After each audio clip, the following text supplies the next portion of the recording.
So welcome everyone to Beaconsfield podcast. My guest today is a source of light in a world plunged so often into darkness. Leslee Udwin is a global citizen and leader of the highest order, a woman of extraordinary imagination, empathy, and grit. She's an activist impatient with the way the world is, the winner of the prestigious Anna Lindh Human Rights Prize, the New York Times' #2 most impactful woman of 2015, and the winner of the UN Women for Peace Activism Award. A former actor, she's the director of India's Daughter, the award-winning 2015 documentary in which she interviewed the rapists and killers of Jyoti Singh, the brilliant, promising young medical student brutally gang-raped and murdered in Delhi in 2012. But she's also the founder and executive chair of Think Equal, one of the world's most important non-profits doing extraordinary work on a global scale to make social and emotional learning a key part of the education system that seeks to paraphrase, in the words of Aristotle, to educate the heart as well as the head. So Leslee, thank you so much for being with me and speaking with me in light of all of the internet issues. I'm so grateful. Jack, it's lovely to be speaking to you, and thank you for the kindness and refulgence of those words. So Leslee, I thought what might be interesting to start is you've had a very fascinating life, and it's very clear that you're a person of immense conviction and purpose. And you started as an actor. You worked at the Royal Shakespeare Company, I think. And I wanted to speak to you about the extent to which you think that very different part of your life is still with you when you come to activism. We want to get to know you and your story and how you got to this sort of work through acting. That is a brilliant question. And do you know what? No one has ever asked me that. Okay. And it is so true. I mean, there is no doubt that all of the training I had as an actor, the ability to conjure up stories, to conjure up issues, which at the end of the day, if you're going to be an inspiring leader, you have to do. You have to draw whoever it is you're addressing, whether it is, an audience at the UN or a podcast or on a one-to-one basis, a policymaker who you're trying to persuade of the importance of what you're doing. Of course, it helps to have those tools. I don't say at one's disposal because you see, actors learn their skills early on, but then they forget all about them because they become endemic to their approach and their work.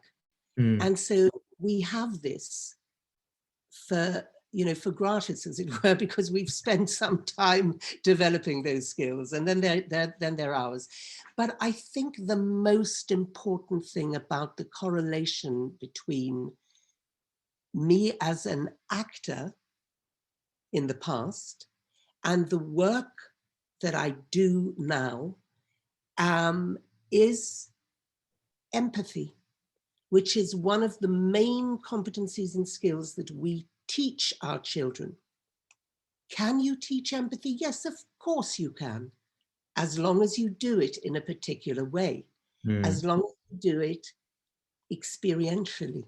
And at the end of the day, there is nothing more powerful than going on a journey with another human being in a way that is visceral, in a way that is so concrete and palpable that you are able to fully experience, not just understand, but experience the pain of that individual, the joy of that, the relief of that individual, etc. And what does that better than drama or story or film or,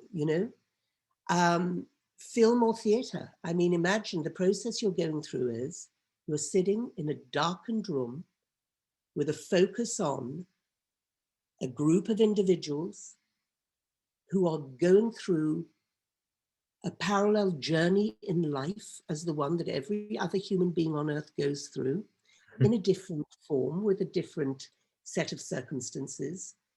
But the human experience is ultimately universal, which is how and why Think Equal can be in 16 countries and get the same results from its randomized control tests in Botswana as in Australia.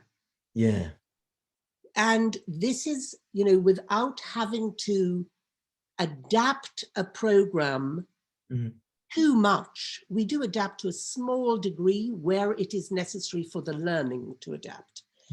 What I mean by that is we always start the program with self-esteem, and we have a book that shows the diversity and the celebration of that diversity of the you and I in our country. So for each country, we will somewhat re-illustrate that book to show the various diversity of peoples.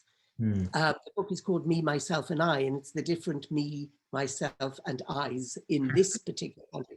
Other than that, we really do not adapt.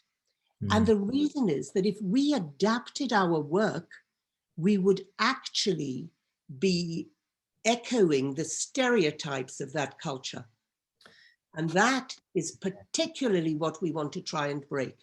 If we adapted the work, let us say for a country where women are fully expected to do a particular kind of work,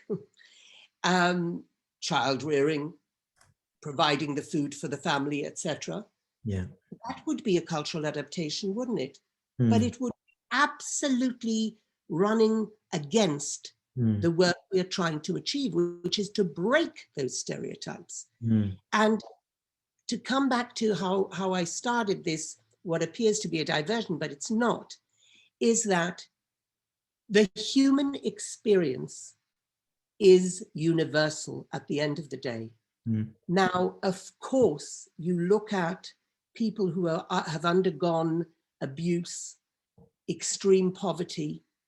Yeah. We deal with different specifics and different expressions of abuse of human rights, discrimination against human beings. But actually, the discrimination is universal. It is in every single country. The film that I did that was focused on India is equally true of every single country in the world. So the human experience is universal, and that is why we are able to recognize when we sit and watch a play or watch a film, we do empathize because of that commonality of the universality of the human experience. And that's almost a political act, actually. It's an act of extreme generosity to open oneself up to the experience of another and understand and experience what that human being is going through. That is when the world will find its peaceful and just and equal place. It's when we are able to do that. And it's so fundamental and simple, actually, isn't it? Because it's about who we are to each other and nothing else, right? It's about human being. Yeah, it's about human being to human being. And that's what, the reason I asked you that question, Leslie, was, you know, when I read in your biography that you were an actor, like it made complete sense, because even your language, when you were speaking about this, whether it's at the UN, whether even it's the ethos behind India's Daughter, it is an inherently radical language. And I mean that in the best way, in the sense that you refuse to cede the terrain to the status quos of the world that you're trying to work within and reform. And the universal human experience of who I am to you and who you are to me, and the dignity and respect that regulates that relationship, that clothes it in grace and a common connection, you know, that is acting. Like, that's to embody the sense of another without actually trying to rationalize it. And this brings me to something that I wanted to, you know, to do, is to begin with speaking about India's Daughter, because your story is very interesting, because in some ways it seems like the, you know, like you couldn't almost anticipate the way that the events would move forward. Like I expect that the way things moved, you didn't even know they were going to go that way, that the story took you like an actor.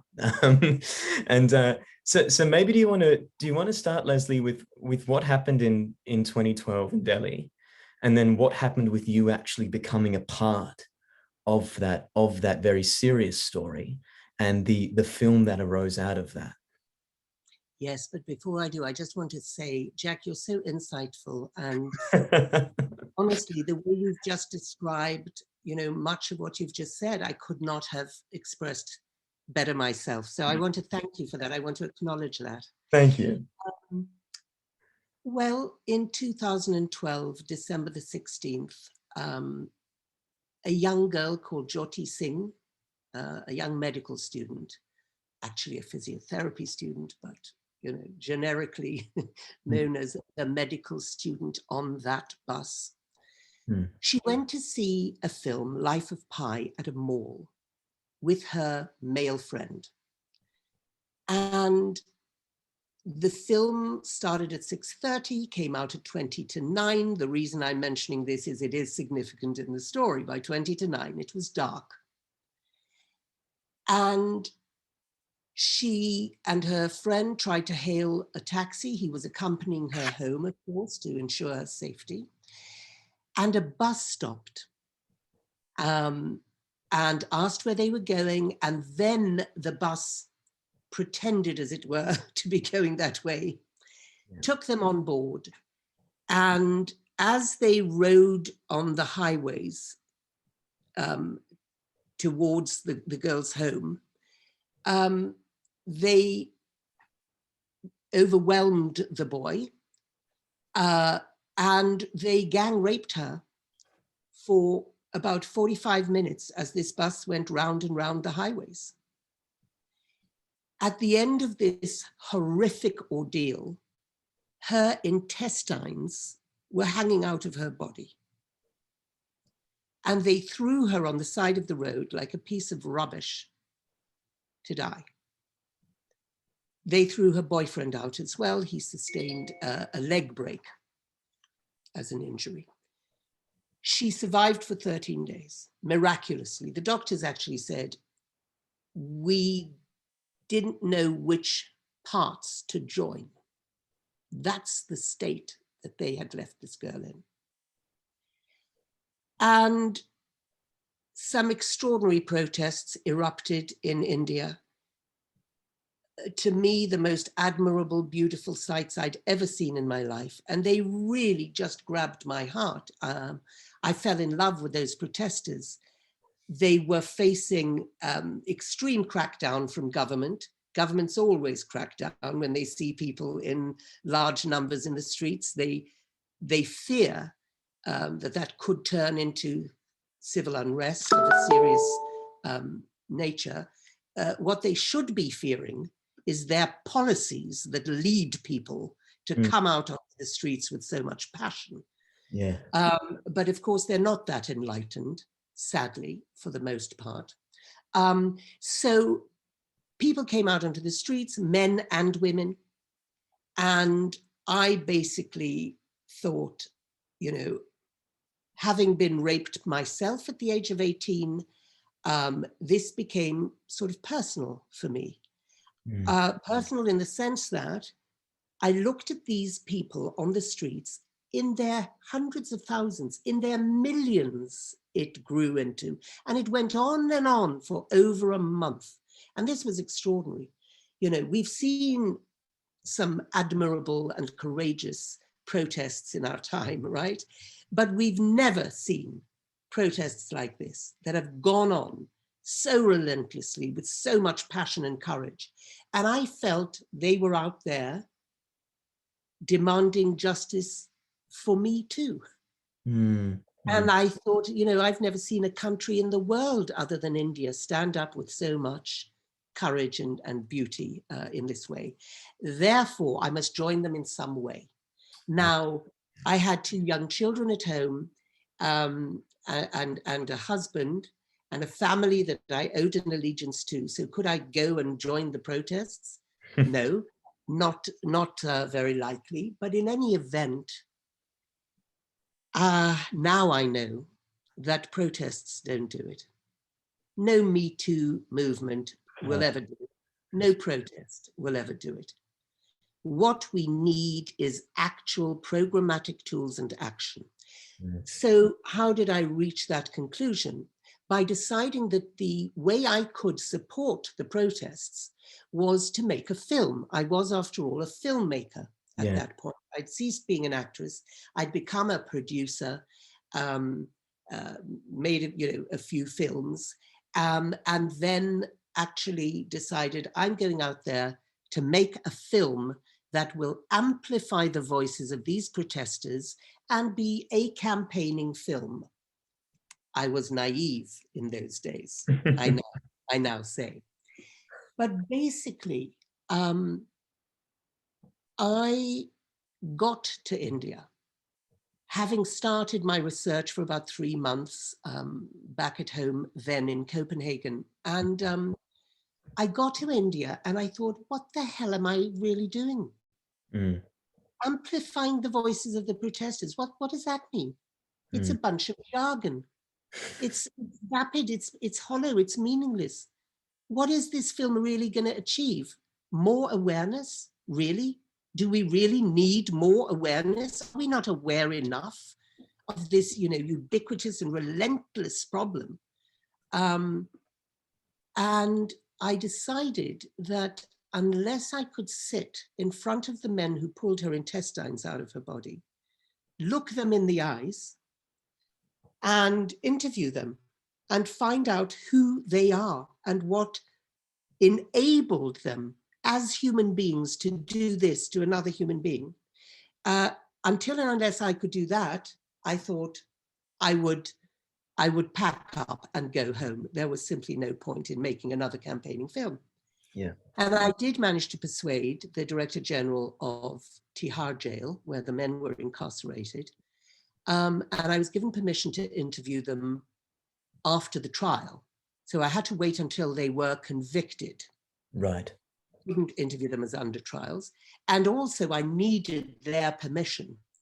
So they had to sign agreements, as well as the jail having had to initially sign an agreement to allow me to interview them. Ah, right. Now, because I'd been raped at 18, I was suddenly struck by fear. I sort of hurtled headlong into this, following my determined passion that this would yield the insights we needed. And I then got terrified by the thought that what would happen, I believed, was that these ghosts that I had buried, and I really had buried. Now, remember, I'm 2 generations above you, I think, Jack. And in my day, you didn't tell unless you absolutely had to. And I mean, that is just shameful. I can't believe that I, who am, a campaigner in women's rights and ending violence against women, did not tell anyone, not even my best friend, when I was raped. And the reason was, and again, I can empathize with women who don't tell, because it is such a trauma, and to such an unfair degree do people point fingers at the girl or the woman and say, well, what were you doing alone in a room with this man? What were you had had some drinks, hadn't you? How much had you been drinking? And in my case, I just thought, because I'd survived, he was quite violent, and I was terrified that he would kill me. And because I wasn't killed, I actually thought, okay, I was only raped. I'll survive. I'll get on with it. I wasn't killed. I've got my life, and that's what matters. And I told no one. The first person I told was my husband before we got married. And of course, since then, I've been speaking absolutely openly about it, which is critical for all of us who have been abused in any way. to do, whether it's physically or emotionally or psychologically in any other way.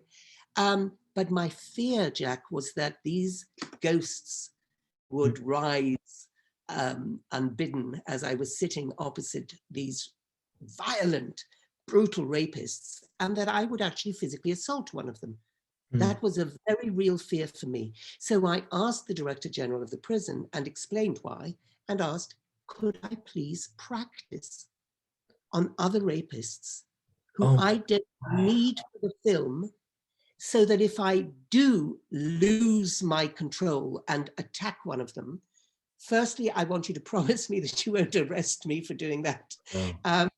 But I need to test my own mettle, because I knew as a filmmaker that if I lost those interviews, then my film was lost. And of course, by that point, I thought there was a huge purpose in making a film that interviewed those men. Wow. And indeed there was. So basically, I sat for 31 hours in total over several weeks with a bunch of rapists, and then the rapists and murderers of Jyoti Singh. The very first one I interviewed of the practice run, I know it sounds bizarre, but that is what it was a young man called Gaurav, who had been in prison for 5 years at that point, had another 5 years to run for having raped a 5-year-old girl. And I sat with him for 3 hours. He told me everything there was to know about this horrific rape that he'd perpetrated. He told me with absolute calm how he took her from both sides, how he put his hand over her mouth, but made sure her nose was still breathing so that she was able to breathe. I suppose he felt quite proud of that fact. And then at the end of the 3 hours, I asked him to help me understand how he could move from having the thought, and not how he could actually, the way I phrased it was, help me understand what happens in your mind, the process whereby you convert the thought, standing looking at her and thinking about what you want to do to her, to actually pouncing on her and doing it. When you are looking at a tiny little frame that is undoubtedly going to be hugely hurt, a 5-year-old probably whose life you're going to ruin, what goes on? Do you go in and out of questioning whether you're really going to do it? Do you just... He looked at me like I was the biggest fool who had ever stumbled in his path.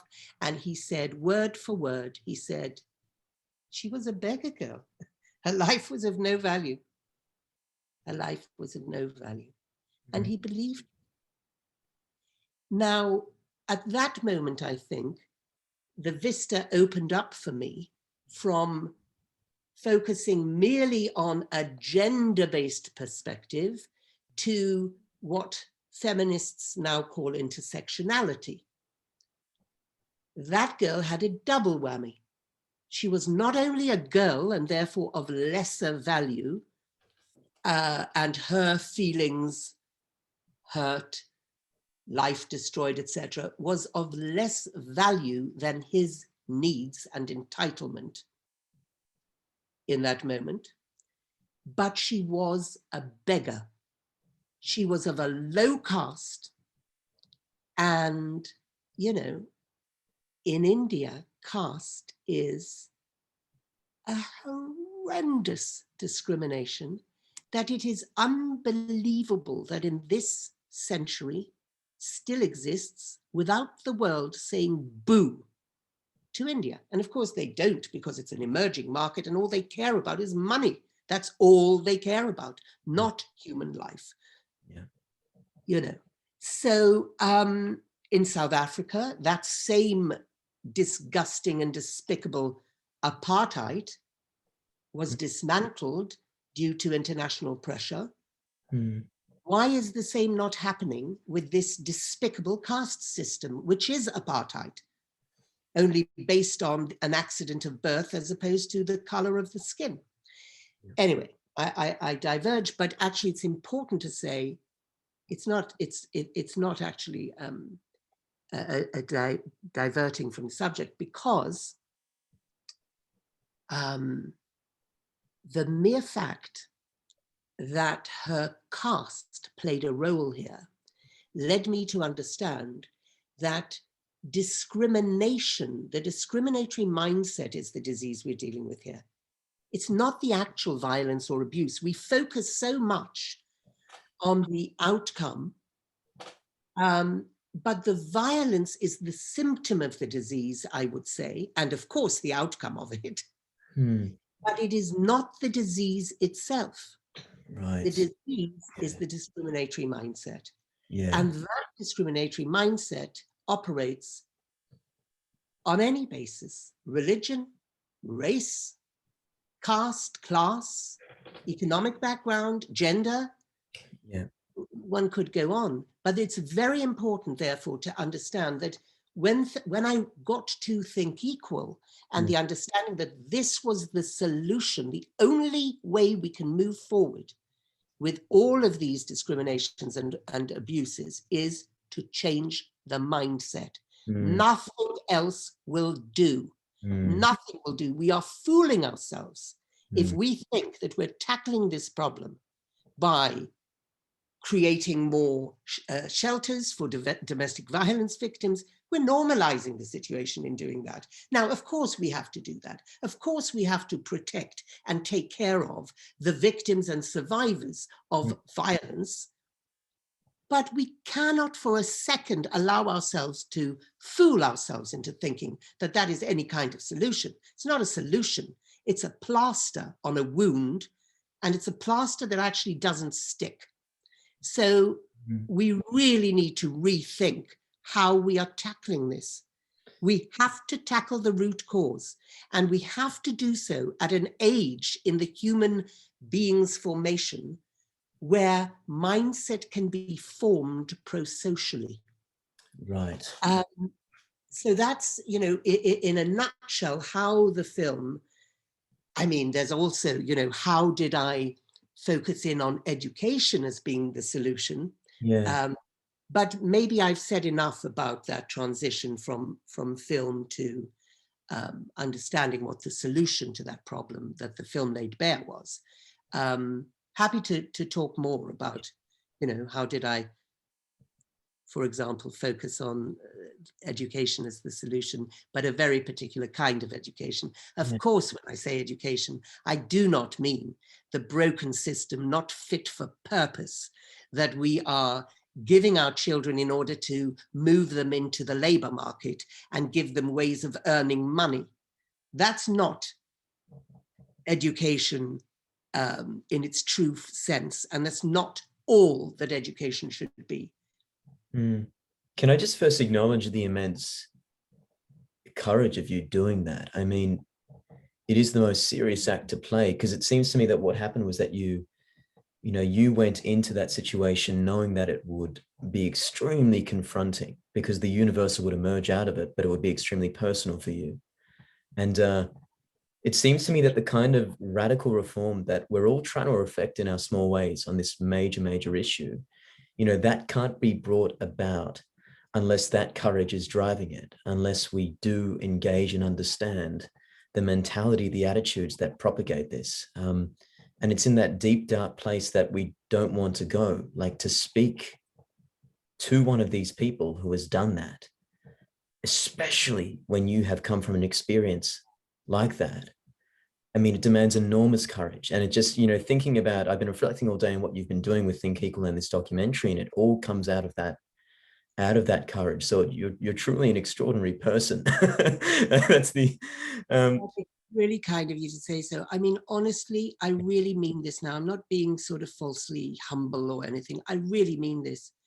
I just am driven. I don't see myself at all as extraordinary. I could not do any other than I did. You know, I didn't choose in a sense to do this. I had to do it. There was no choice. Wow. And so, you know, for me, I mean, there was a point at which I almost came home. I was overwhelmed. I started having panic attacks. I had a breakdown, and I almost gave up and came home. So, you know, it was that the more I understood our culpability in these men's attitudes, and that is the critical thing. So this dark place you speak of, what we need to do is really go to that dark place and start acknowledging that we as a society are teaching, let's take the gender issue for now. We are teaching our boys to be elitist and entitled, and, you know, we are programming them. And the thing, again, you know, we mentioned empathy earlier on and how critical that was. I actually did find myself empathizing with these rapists, I have to tell you. Wow. I didn't, not only did I not assault one of them, I actually didn't feel anger through these interviews. And that is what astounded me. And the reason I didn't was that it was so glaringly obvious that these men had been robotically programmed to think as they think. Because remember, I asked them, I started off, that's why it was a 3-hour interview. I started off with, I think I had 150 questions. And a lot of them, you know, started off by discussing their attitude towards women, who the most significant women in their lives were, what they think a woman is and should do, and what they think a good woman is, and what they think a bad woman is. It was so obvious that they were all, you know, they were robots. That is why they did not express remorse or regret, any of them, not for 1 second in the 31 hours of interview, because they genuinely didn't believe they'd done wrong, because they'd been programmed to believe. In the case of the girl on the bus, Jyoti, she was out at night. That's why I mentioned the time that she left the cinema. Yeah. It was dark. Her rapists believed, not just said, but believed that because she was out at night after dark, she was a bad girl. She was also with a boy who wasn't her husband or her brother. That means she was a slut. And they actually said, not only did she deserve what she got, but we had a duty to teach her. Who has taught them to think like that? Society has, sociocultural thinking has. So when we allow a certain type of imagery to, you know, abound in Bollywood movies, on billboards, images of women in a particularly sexualized, objectified way, when we teach our boys from the outset that a girl is of less value, and in many cultures around the world, we do that quite explicitly, with no sense of shame, right? The girl is destined to water your neighbor's garden, right? She's destined to be married into another family. You have to work very hard to get a dowry together to give, even though it's illegal. Now that's a very important point. Culture. Dowry is made illegal, but culture trumps law. Yeah, absolutely. Culture trumps everything. Yeah. And if we don't accept and understand that in the UK, we are teaching our boys that they are the ones who are going to be the leaders. They're the ones who are going to be they're going to earn more. They're going to, and that is then what happens. That's what takes place. So it's utterly hypocritical of us to say those men are monsters and to distance ourselves from them. We are as close to them as you can be. We've taught them how to think. And now we complain when they go out and act on those mindsets that we've given them. So the only way we can responsibly own that and do something about it is by taking the responsibility in early childhood education to put as the core purpose of early childhood education, and it has to be categorically has to be before the age of 6. 90% of the adult brain is fully formed by the age of 5. Mm. And we're fooling ourselves if we think that we can put that foundation that is necessary for a child to grow into a loving, empathetic, collaborative, kind, inclusive human being who celebrates diversity, who loves and does not hate. You know, Nelson Mandela so informed all of my work in his 2 quotes, one of which was, education is the most powerful tool we have to change the world. And of course, the kind of education he meant was what concerned me, because, you know, in my film, the lawyers who I'd interviewed, the rapists' lawyers, Vile people. right? More misogynistic than the rapists themselves. And yet they have the sense of justice from which they were speaking as well. They thought it was right. Absolutely, absolutely. Because that is what they've been taught, you see. And their education, as high a degree of education as they had, not just finishing secondary school, which, by the way, only one of the rapists did, and that falsely led me to think that that was a factor. But then after I interviewed the lawyers, I realized it has nothing to do with it. Mere access to education is not going to change anything. It's contents, it's what we teach our children, not how many of them we teach or how long we teach them for, because the education system we actually have is only geared towards giving our children a job. It is the same industrial revolution model that was created more than 200 years ago. Nothing much has changed. And that was about filling factories. And we're complete idiots, because in any event, the whole labor market, the face of the jobs market, has absolutely fundamentally changed and is changing in front of our eyes every day, with AI and robots taking over the majority of the jobs. We have to bring in the missing subject, the missing third dimension to education, which is the education of children's hearts, responsibilities as human beings. There are 25 competencies and skills that we teach with Think People. And they are the usual suspects, if you like. You know, when you look at other social emotional learning programs, you will find mindfulness and emotional literacy, emotional regulation. These are critically important. But we have to teach our children gender equality. Yeah, how do you do this? How do you do that? So like, if we take some values like respect and dignity for human beings, going back to you talking about, you know, as actors trying to, who are we to each other? How do you get kids to think in that way? Like, what can you actually do with kids to teach them about dignity and respect, and to teach them that their dignity is affirmed by the way they treat the dignity of others? I think that's the key part too. It's a relationship. How do you do that? So, we do it with concrete tools, which we've spent 4 years now developing with world experts. So we've had Sir Ken Robinson, who's one of the greatest educators in the world, the 2 co-founders of the Yale Center for Emotional Intelligence, Professor Richard Davidson, neuroscientist from the Institute for Healthy Minds, Vicky Colbert from Colombia, Sheila Wamahiu from Kenya, you know, Dr. Urvashi Sami from India, who's an expert at empowering girls through education. I brought together these global experts. Wow. And we started with my understanding, and this is where, you know, my contribution as an ex-actor, ex-filmmaker,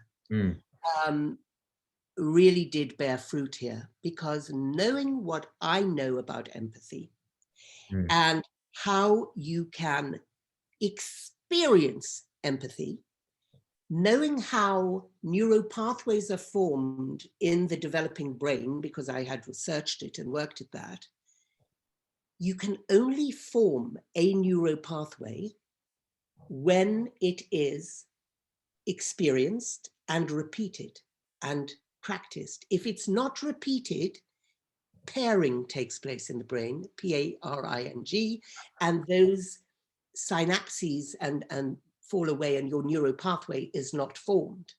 If you do form these pro-social neuropathways in early childhood. They will last right to the end of your days. Wow. So knowing that was the destination, if you like, to form pro-social, to co-construct with the children, pro-social neuropathways. And why co-construct? Because they had to experience it and reach the level of learning themselves so that it was experiential learning. Knowing how critical empathy was, that was the glue that would bind the other 24 competencies and skills that we decided have to be taught. I then immediately knew, as a given from the off, that narrative picture books and stories and character was to be the spine of this program. So we have 3 age-appropriate levels, 1 for children from 3 to 4, level 2, 4 to 5, and level 3, 5 to 6.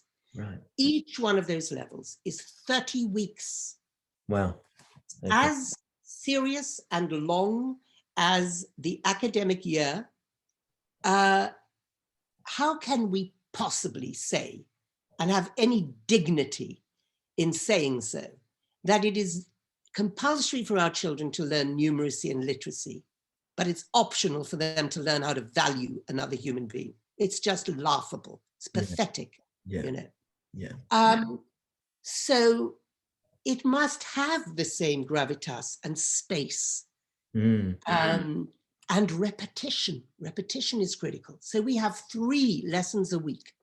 Now in early childhood, there is always room for that. We're not fighting with, you know, your 2 maths periods a day and your, you know, full syllabus from the age of 6 onwards. We're under 6. We have never found one teacher say, and we're now with 129,000 kids, exponentially scaling month by month, literally. Our next program, which is we've been asked to do in Rajasthan in India, will teach 525,000 children.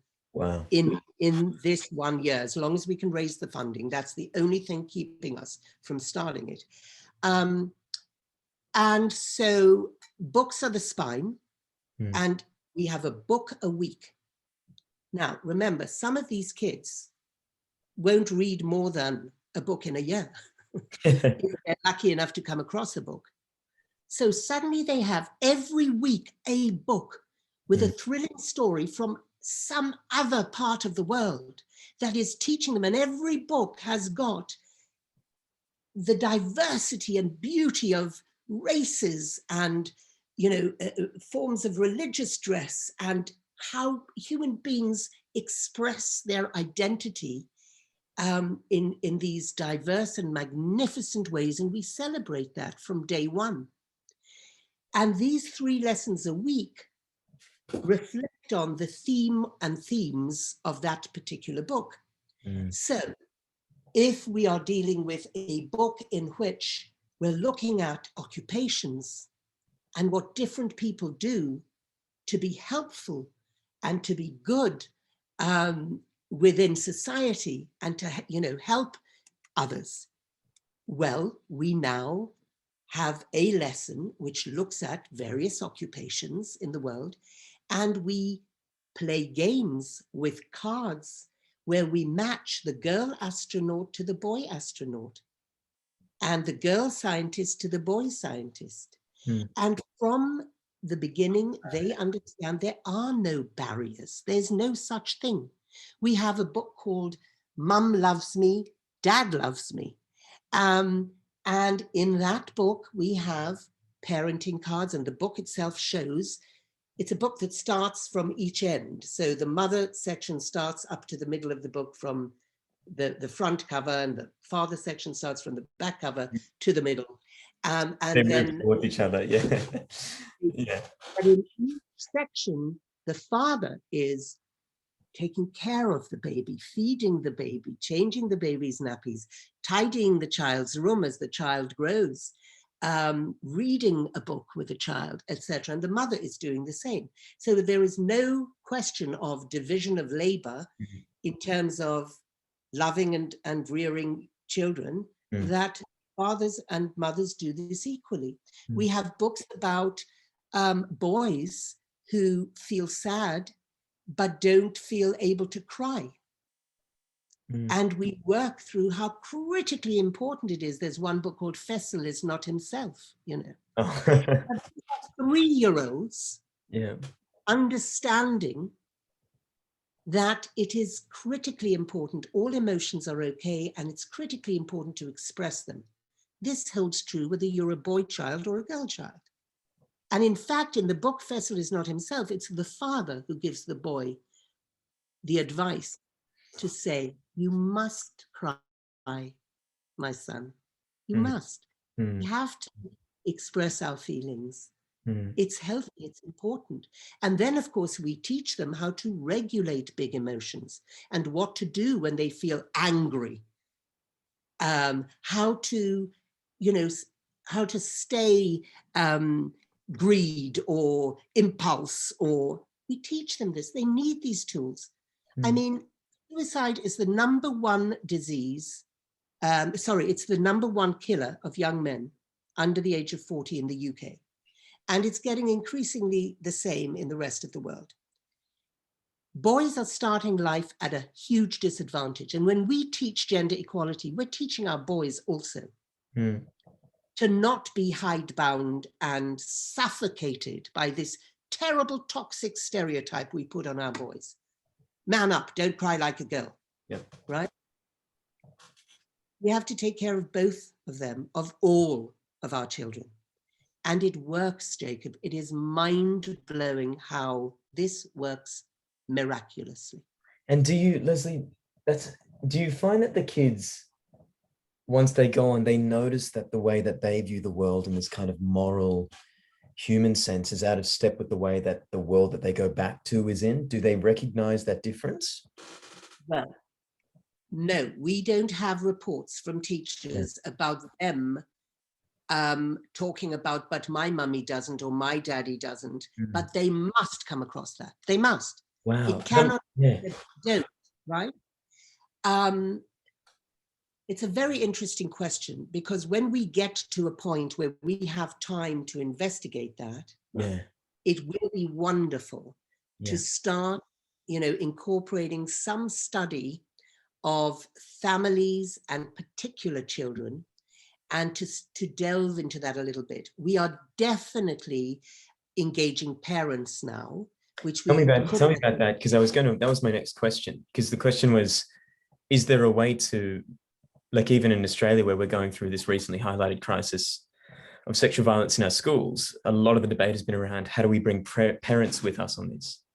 And so if the brain, you know, between the ages of 3 and 6, if that's when the neuroplasticity allows for these teachings to actually become embodied and real, does that mean that we just can't do anything about the people whose attitudes are already set, parents who are incapable themselves of teaching their kids about these things?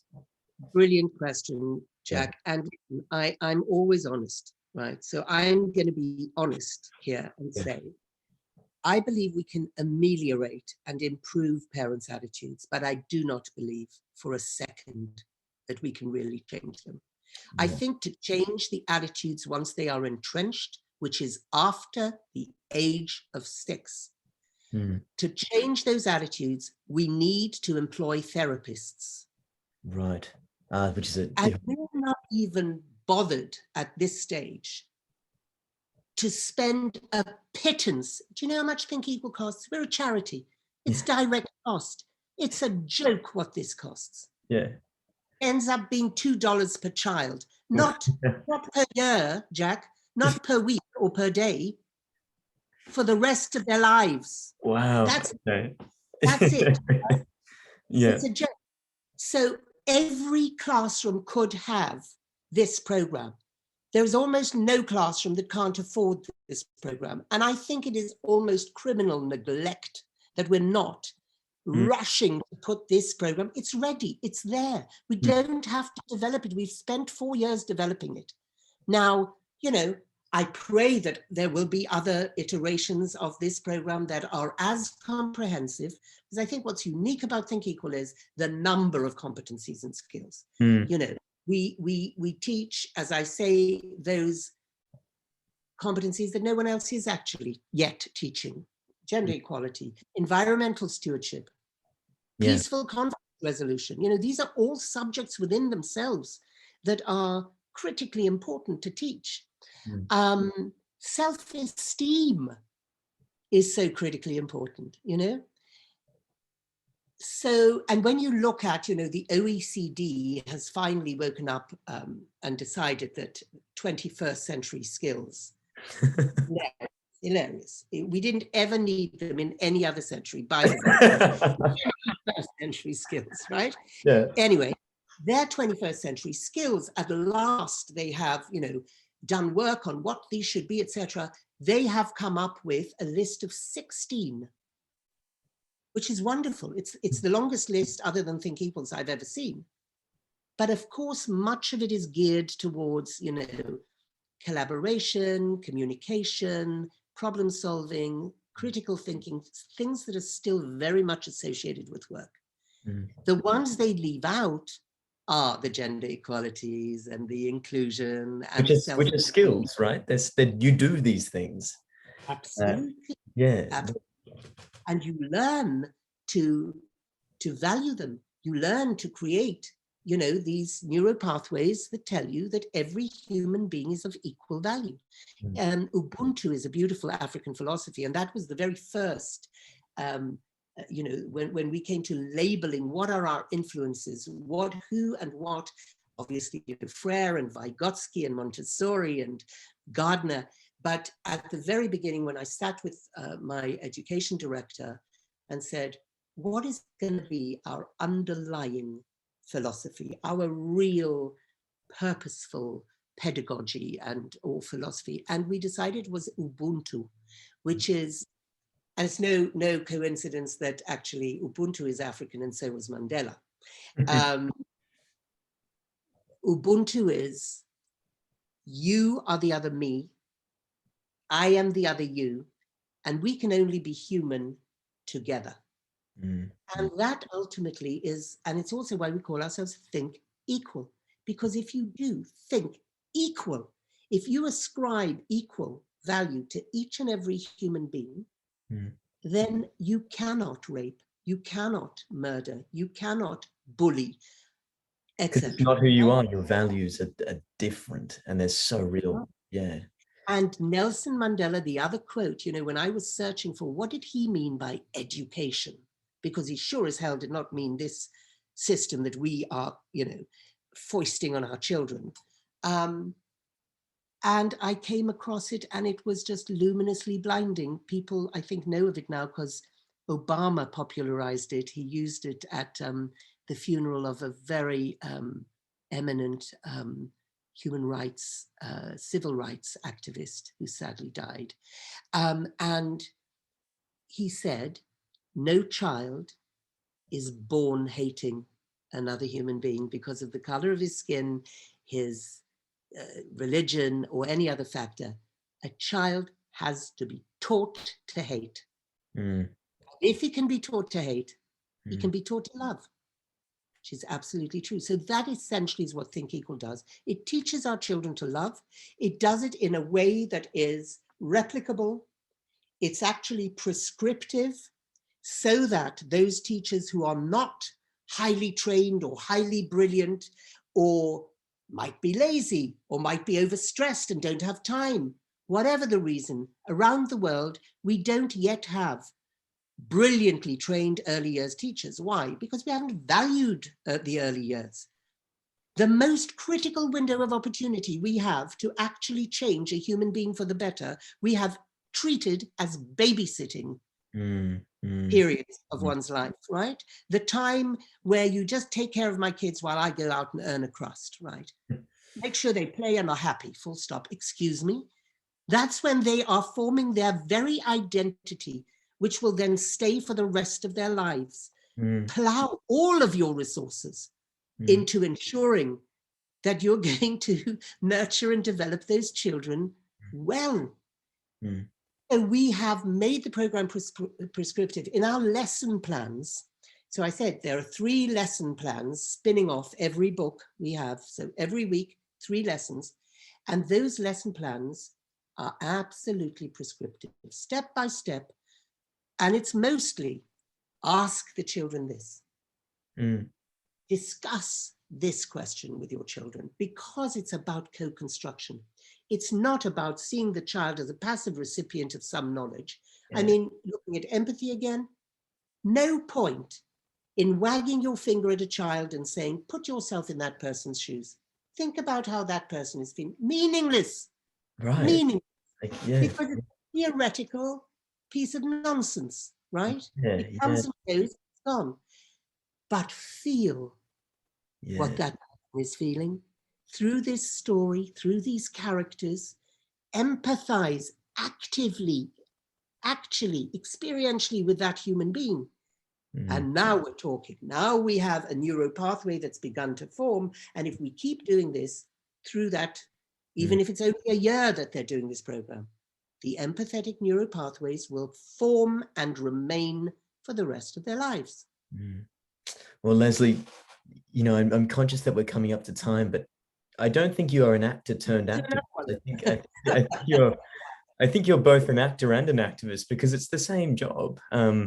You know, what you are doing is that you are teaching people how to embody themselves in a way that they can also embody the other. That's the thing that comes to mind when you say that. It's you know, you're undoing hate by teaching and sharing in love with people. And it's if you know, even if we go back to the immense darkness of that event, of you going there and meeting with those men, and of what happened to Jyoti Singh. I mean, this is not only the most effective way to respond, but it's also the most poetically human way. I mean, there is something so powerful about the idea of going from, you know, what happened on that bus to Diego's great idea and Amazing Daisy and Me, Myself and I. There's this kind of care and love shown in that, which is so special. So thank you so much for speaking with me. I find your journey so powerful and fascinating and interesting. And you're super inspiring in the work that you're doing. I mean, it sets a model for how leaders should be themselves in coming to this work. And I think that that's a really important thing. So thank you so much for coming on and speaking with me. Thank you, Jack, so much. And let's work at bringing this more and more to our countries, whoever's listening. You know, every country needs this. Every child. Trump not need this. Every human being. And that's what you said before. This is not, you know, it expresses itself differently across cultures, sure, but it's the same thing. It's the mentality. Well, thank you so much. What a beautiful interviewer you are. Thank you, Leslee. Very much. Thank you so much.